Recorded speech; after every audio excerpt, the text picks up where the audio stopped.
अस्सलाम वालेकुम स्टूडेंट्स।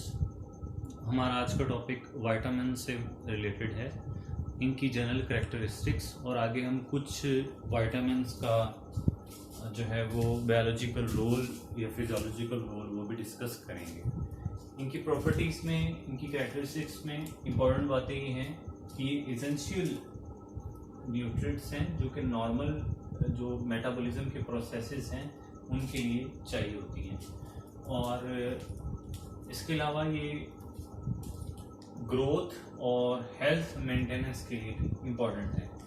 दूसरा पॉइंट ये है कि एवरीडे डाइट में, यानी हमारी रोज़मर्रा की खुराक में इन्हें लेना पड़ता है। चंद ऐसे विटामिन्स भी हैं जिनको ह्यूमन बॉडी जो है वो उनको तैयार कर लेती है। उनके कुछ पार्ट्स ह्यूमन बॉडी में तैयार होते हैं, या फिर वो जितनी भी रिक्वायरमेंट उनकी तैयारी के लिए होती है वो सारी की सारी हमारी बॉडी में मौजूद होती है।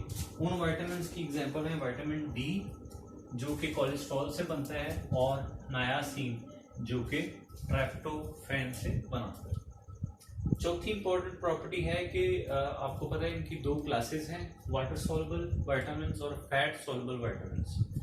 तो जो वाटर सॉल्युबल विटामिन्स हैं इनकी आप एग्जांपल्स भी दे सकते हैं, और ये can not be stored in human tissues. ये ह्यूमन टिश्यूज में स्टोर नहीं होते, बल्कि ये यूरिन के साथ बॉडी से एक्सक्रीट किए जा सकते हैं। क्योंकि ये वाटर सॉल्युबल होते हैं, इसलिए यूरिन में, पानी में जो है वो डिसॉल्व होकर ये बॉडी से निकल सकते हैं। जो दूसरी टाइप है फैट सॉल्युबल विटामिन्स, ये बॉडी में स्टोर होते हैं, और स्टोर करने के लिए कौन सी जगह होती है? एडिपोज टिश्यूज में इनकी काफी ज्यादा मिकदार बॉडी में स्टोर की जा सकती है। डेफिशिएंसी विटामिन्स की जब भी होगी तो डिफरेंट जो हेल्थ प्रॉब्लम्स हैं वो क्रिएट हो सकती हैं। जैसे आप लोगों ने पीछे पढ़ा भी हुआ है, विटामिन ए से क्या उसकी डेफिशिएंसी हो सकता है, बी से क्या हो सकता है, सी, डी, के, ई वगैरह से हो सकता है। और ये भी बात इंपॉर्टेंट है इनकी करेक्टरिस्टिक में कि ये बॉडी के लिए नॉर्मल फंक्शनिंग के लिए सिर्फ लो अमाउंट्स में चाहिए होती है, उससे ज़्यादा अमाउंट्स में ये उल्टा नुकसानदेह होते हैं। जो वाटर सॉल्युबल हैं वो तो इतने नुकसानदेह नहीं होते, क्योंकि वो ज़्यादा मिकदार में ले भी ले तो वो यूरिन से एक्सक्रीट हो जाएंगे यूरिन के जरिए। लेकिन जो फैट सॉल्युबल विटामिन्स हैं इनकी ज़्यादा मिकदार जो है वो बॉडी के लिए नुकसानदेह भी होती है। आगे हम इनके नेक्स्ट व्हाइट बोर्ड स्क्रीन की तरफ मूव करते हैं। जी students, now we are discussing the general characteristics of water soluble vitamins. ये आप पिछली जो जनरल करैक्टरिस्टिक्स हमने पढ़ी हैं उसमें वाटर सॉल्युबल वाले पॉइंट में ये सारे पॉइंट्स आप वहाँ पे भी लिख सकते हैं। तो यहाँ पर मैंने अलहदा से इनको निकाला हुआ है। वाटर सॉल्युबल विटामिन्स में विटामिन बी और सी आ सकते हैं, ये वाटर सॉल्युबल होते हैं, और सिवाय इसी चीज़ के और कोई खास चीज़ इनकी कॉमन नहीं होती।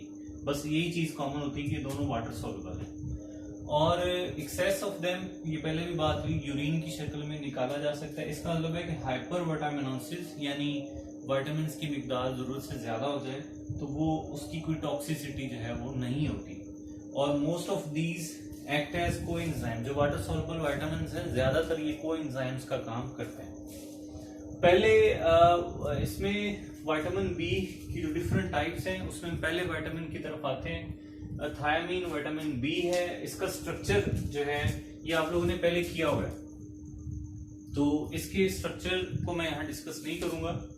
रोल इन मेटाबॉलिज्म में हमारे जो सिलेबस का टॉपिक है वो चीज़ हम यहाँ पे मैं काउंट करूंगा। इसका रोल ये है कि एडिशन ऑफ अ पायरोफॉस्फेट यानी double phosphate to thiamine from ATP. ये एडिशन, इसमें पायरोफॉस्फेट की एडिशन कहाँ से होती है? एटीपी थायामीन में ये एडिशन करवाता है, तो फिर ये चेंज हो जाता है थायामीन पायरोफॉस्फेट में, जो कि एक मॉलिक्यूल है दैट इज कोएंजाइम ऑफ लाइएसिस। लाइएसिस ऐसे एंजाइम्स को कहते हैं जो लाइसिस करवाते हैं, यानी ब्रेक डाउन करवाते हैं। तो ये लाइसिस एक कोएंजाइम का काम करता है, और ये किस काम में ये पार्टिसिपेट करता है? Thiamine pyrophosphate takes part in decarboxylation. Decarboxylation में रिमूवल ऑफ कार्बोक्सिल ग्रुप यानी COOH ग्रुप, या यूं भी कह सकते हैं कि अगर COOH ग्रुप में से ये COOH ग्रुप है तो डीकार्बोक्सिलेशन से एक्चुअल मुराद ये होता है कि जो CO2 है ये इसमें से निकाल दी जाती है। जब CO2 निकल गई तो कार्बोक्सिल ग्रुप फंक्शनल ग्रुप भी डिस्ट्रॉय हो जाता है, ये नहीं रहता। तो इसलिए हम इसको ये भी कह सकते हैं removal of CO2 from all alpha keto acids. Alpha keto acids किनको कहते हैं? ऐसे कार्बोक्सिलिक एसिड जिनमें कार्बोक्सिल ग्रुप के साथ जो पहला कार्बन है इसको अल्फा कार्बन कहते हैं, और इस पे कीटो फंक्शनल ग्रुप हो यानी ketone C double bond O functional group हो, तो ऐसे एसिड्स कहते हैं अल्फा कीटो एसिड्स। इनमें से ये कार्बोक्सिल ग्रुप को रिमूव करवाता है या CO2 को रिमूव करवाता है। अब हम अगले व्हाइट बोर्ड स्क्रीन की तरफ आते हैं।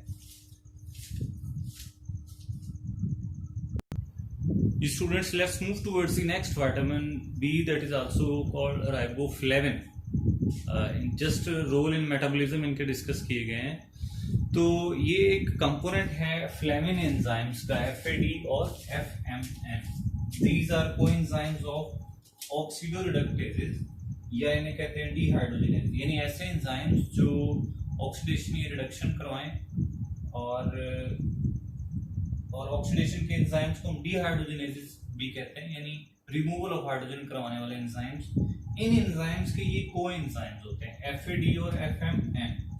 Flavin coenzymes can accept electron singly और इन पेयर्स। ये या तो सिंगल इलेक्ट्रॉन्स भी एक्सेप्ट कर सकते हैं यानी 1 3 5 7, या पेयर्स में 2 4 6 8 के तौर पे भी इलेक्ट्रॉन्स को एक्सेप्ट कर सकते हैं। जबकि NAD+ और NADP+ ये ऐसे कोएंजाइम्स हैं जो जस्ट पेयर्स में ही इलेक्ट्रॉन्स को एक्सेप्ट कर सकते हैं। ये कोएंजाइम्स ऐसा लेते हैं जैसे पहले डिस्कस किया गया, takes part in hydrogen removal from substrates, ठीक है। इसलिए इन्हें कहते हैं कि ये डिहाइड्रोजिनेजेस एंजाइम्स के कोएंजाइम्स हैं। और FAD जब हाइड्रोजन को रिमूव करवा देता है तो इसकी ये फॉर्म बन जाती है FADH2 is a reduced form. Reduced form mean reduction जब हो जाएगी FAD की तो रिडक्शन क्या कहलाती है केमिस्ट्री में? Addition of hydrogen is called reduction. तो इस वजह से इसको हम FADH को कहते हैं ये है रिड्यूस्ड फॉर्म। ये किसकी रिड्यूस्ड फॉर्म है? FAD की, यानी इसने हाइड्रोजन्स को एक्सेप्ट किया है, हाइड्रोजन्स की एडिशन हुई है इसमें। इसलिए तो ये कोएंजाइम है उन एंजाइम्स का जो डिहाइड्रोजिनेज करवाते हैं, यानी दूसरे सबस्ट्रेट से हाइड्रोजन को रिमूव करवाते हैं और खुद अपने अंदर ये एडिशन उसकी करवा लेते हैं। Mainly used in the energy metabolism of sugars and lipids. Sugars और लिपिड्स की जो एनर्जी मेटाबॉलिज्म है उसमें ये ज्यादातर इस्तेमाल होता है।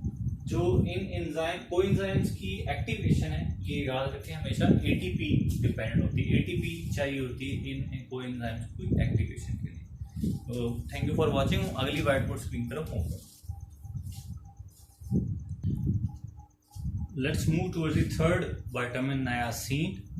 मेटाबॉलिज्म में इसका रोल है कि नायासिन में क्योंकि सब्स्टिट्यूटेड पाइरिडीन रिंग होती है, मैं आपके सामने निकोटिनामाइड ये इसकी फॉर्म है, ये पिरिडीन रिंग है N और साथ में 5 कार्बन्स हैं और double bond single bond double bond single bond double bond single bond. This is pyridine ring और ये सब्स्टिट्यूटेड होती है, यानी ये भी सब्स्टेंट लगा हो सकता है, अमाइड से सब्स्टेंट कहते हैं या कार्बोक्सिल एसिड जो ग्रुप है ये सब्स्टेंट के तौर पे हो सकता है। इसको निकोटिनामाइड कहते हैं, ये निकोटिनामिक एसिड कहलाता है। तो इस वजह से ये जब ये रिंग एक्टिवेट हो जाती है तो फिर ये दो एंजाइम्स बनाते हैं NAD+ और इसकी जो फास्फोराइलेटेड डेरिवेटिव है वो है NADP, यानी इसमें फास्फेट ग्रुप अगर ऐड हो जाए तो NADP+। ये दोनों कोएंजाइम्स हैं। ये कोएंजाइम्स किन के हैं? कोएंजाइम्स ये हैं मैनी डिहाइड्रोजिनेजेस के, यानी ऐसे एंजाइम्स जो हाइड्रोजन की रिमूवल करवाते हैं डिहाइड्रोजिनेजेस के। और इन्हीं कोएंजाइम्स की जो रिड्यूस्ड फॉर्म्स हैं वो क्या होंगी? क्योंकि इन्होंने किसी दूसरे सबस्ट्रेट से हाइड्रोजन रिमूव करवाया तो खुद इसमें हाइड्रोजन ऐड हो जाएगा, इसलिए ये NADH हो जाएगा और वो हो जाएगा NADPH। Thank you for watching, this is our lecture. Now अगले लेक्चर में हम डिस्कस करेंगे बाकी विटामिन बी जो बाकी इसकी टाइप्स हैं उनके रोल को। अल्लाह हाफिज़।